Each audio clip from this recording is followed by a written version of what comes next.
Hello everyone, I'm Nick DeSanctis, and welcome to Overtime Online on Night Vision. The Western Kentucky Hilltoppers defeating the Army Black Knights 21-17 this afternoon at Michie Stadium on Senior Day.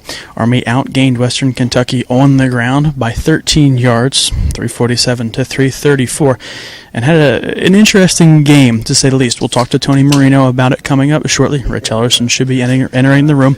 He'll be followed up by some of his players. We'll have the chance to hear from them as well here in their post-game press conference. Army 2 games to go. The Saturday after Thanksgiving, they'll take on Hawaii on the road. And then, obviously, the big showdown with Navy. Rich Ellerson has entered the room. We'll send it down to hear from the Army head coach. So we'll have Coach Ellerson open with a quick opening statement, and then we'll take questions. My pleasure to introduce the head coach of the Black Knights, Rich Ellerson.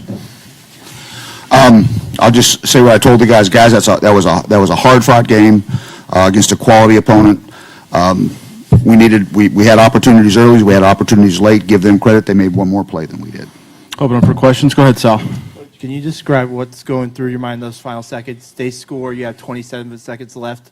What was the talk on the sidelines with the last play you ran? Well, we were going to have. We felt like we had a couple. We had a couple things left on the chart there. We were gonna try to run the hook and ladder there. Okay, and then we were going. Then you have your home runs, home run outs, and things like that. But that's you got to get some chunks, and you got to get it out of personality. They're not going to let you. They're not going to make it easy for you to get behind them in that situation. So, we had a couple of things left on the counter, and we wanted to make sure we got it called. The lateral was going to Momo on that. It was designed to go to Momo on that play. Mm-hmm. Gotcha. He was the only one. There was nobody else there, was there? No. Okay. Calling that timeout with 35 seconds left, using your final timeout. Can you go over the thinking also? Well, because so I have that time left. If they go down there, they'll run that time off the clock. We won't have a chance to even run a couple of plays at the end there.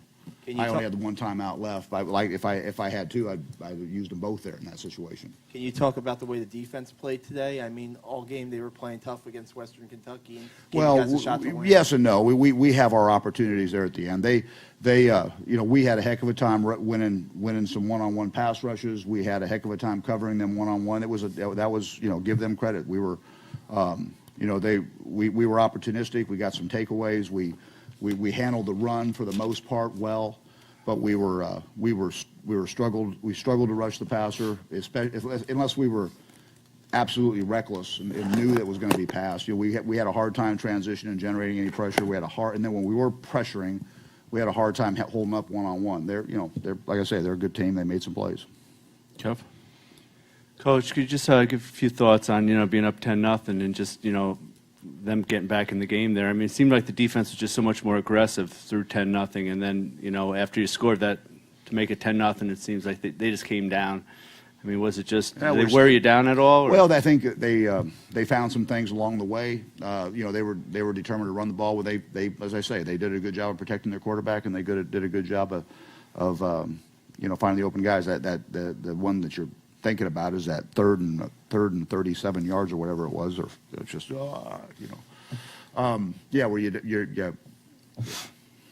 got you talking to yourself, because now you're playing coverage. You don't have any 4-man pressure, and then you have a 6-man pressure, and somebody misses, and now you're one-on-one, and you're having a hard time covering those cats too. But as I say, it was hard fought. It was back and forth. I mean, we weren't calling the game differently defensively. We were leaning forward throughout. Okay. Just given all the ups and downs of this season and all the things that this team has been through, I mean, how devastating a loss is this? Given the fact that I mean, a devastating loss is not new. We know what that feels. Unfortunately, we're practiced at that. The good news is the guys handled it. The guys handled one last week. They came out there. They were spectacular in practice. They didn't recognize how good they were. They came out to work last week, Tuesday and Wednesday, just devastated from the game last weekend. But they're professional, they're diligent, they're dependable. They came out, they went to work, they prepared. I stepped back and I was just amazed. There are great teams all over America that had everything going for them, that had nothing else going that day, that couldn't do what our guys did on Tuesday and Wednesday and Thursday. They couldn't do it. Ohio State can't do that. With everything going for them and nothing in 12 units, they can't do that. So, our guys know how to do that. Our guys, the culture on this football team is right. The leadership on this football team is right. We got to play a little bit better. We got to coach a little bit better. We got to catch a break here with some health. As I say, I'm sick for those senior leaders because they deserve to feel better today. But, you know, the scoreboard didn't lie. I mean, at the end of the day, they made one more play than we did, so deal with it. Late third, 10-7, and it seems like Western's about to see some momentum, and you went for it on fourth down. Was that an easy call on your part, or did that take a lot of hard thinking on your part? Which fourth down? Your fourth down on your own 44. Going for it. No, I think that was a midfield thing. That's 4th and 1. That's got to be our personality. I was kicking myself for not going for it when it was 4th and 3/4 of a yard inside our own 20. I punted that one, and we had a great punt, and I was okay. So I felt, but part of me says that we should always go for that. Anyway. Coach, talk about the squib kick to start the game. What would you like to talk about? Well, I mean, obviously, it was not an attempt to try to force the turnover. We were trying to keep the ball out of some hands. We were trying to spray the thing around. We felt like there was a lot of air in the middle of the field, so we decided on Wednesday that's what we were going to start the game with. If we kicked off to start the game, we were going to, you know that X marks the spot. We were going to hit that thing, and it was going to be a pile of butts, and maybe we could come up with the ball, and we did. And we had somebody just lose that presence and get into the neutral zone, because that does change the timing of the get off.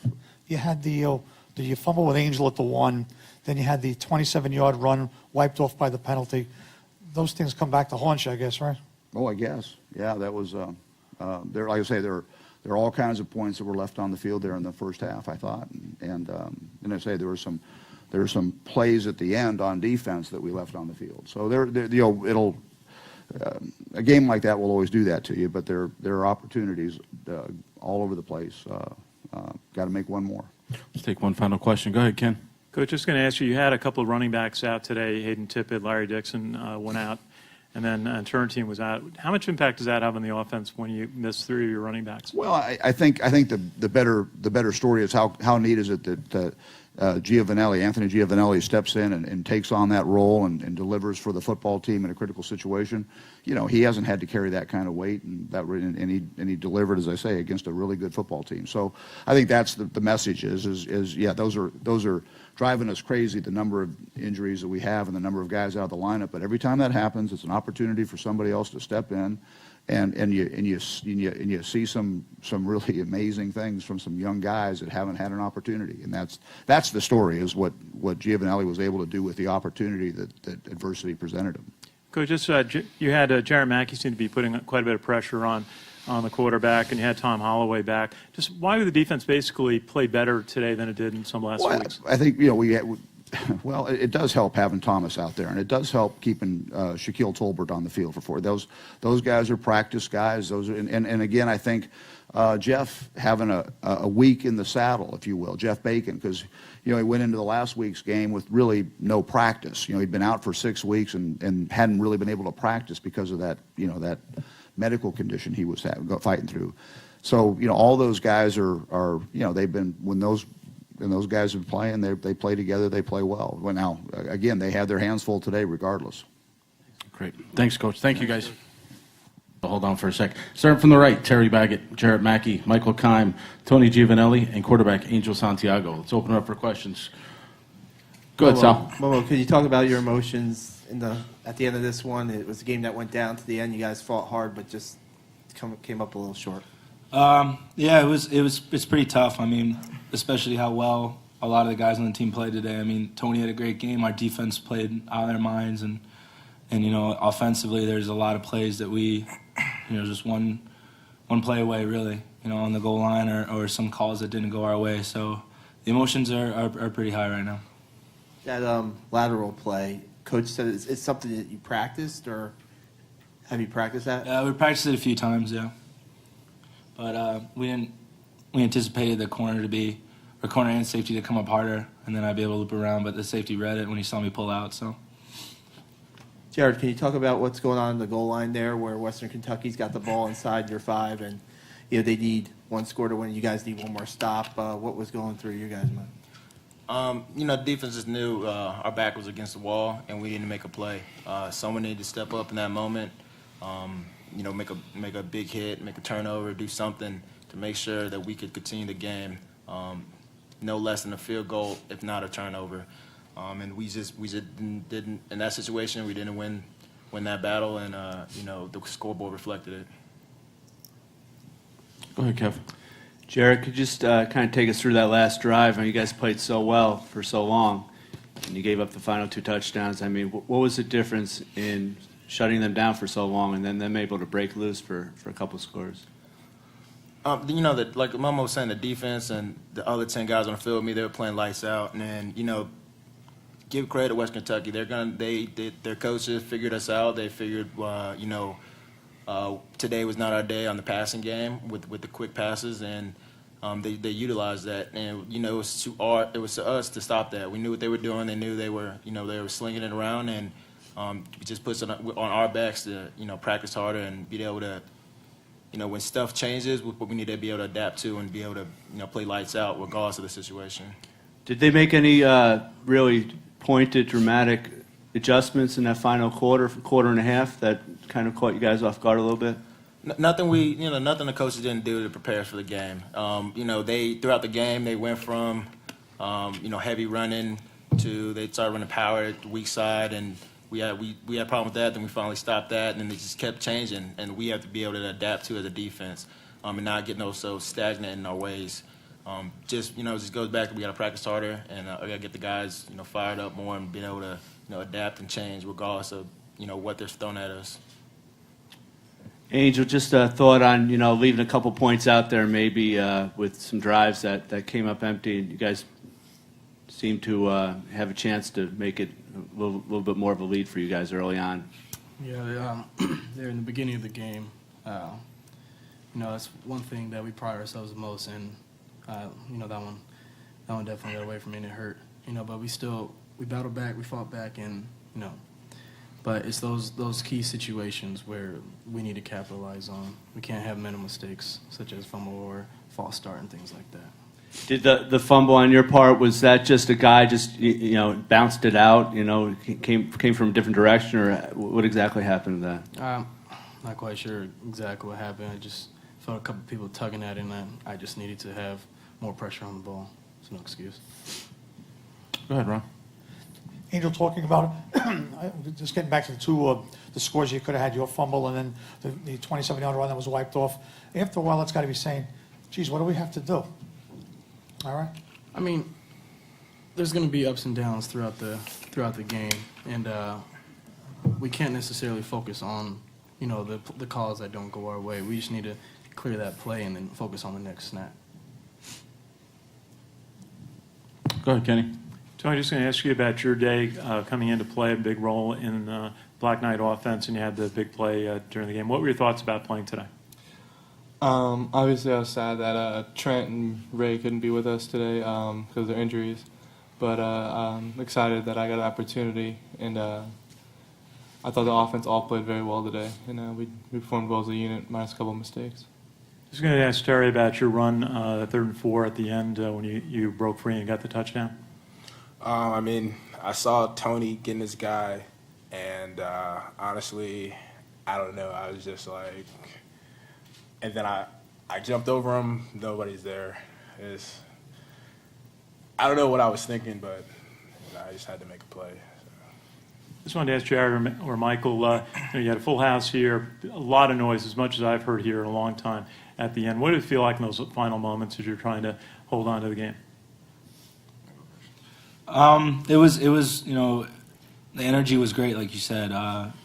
Everyone, the core, all the fans, you could hear everyone cheering, and I don't think there's a better place to play college football than Mikey Stadium, definitely. Basically, that's the definition of Army football at Mikey Stadium with your fans and the core behind you. Best memory they're gonna have. Take one final question. Go ahead, Sal. Terry, as an underclassman, how badly did you want to get the seniors a win today? And then, afterwards, what are your thoughts? For me, the most joy I get out of football is being able to see my teammates smile after we win. So, every single loss hurts that much. And then when it's these guys' last game that they'll ever play at Mikey Stadium, and they've been here for 4 years working as hard as they could possibly go, and they go out on that field and they give everything that they got.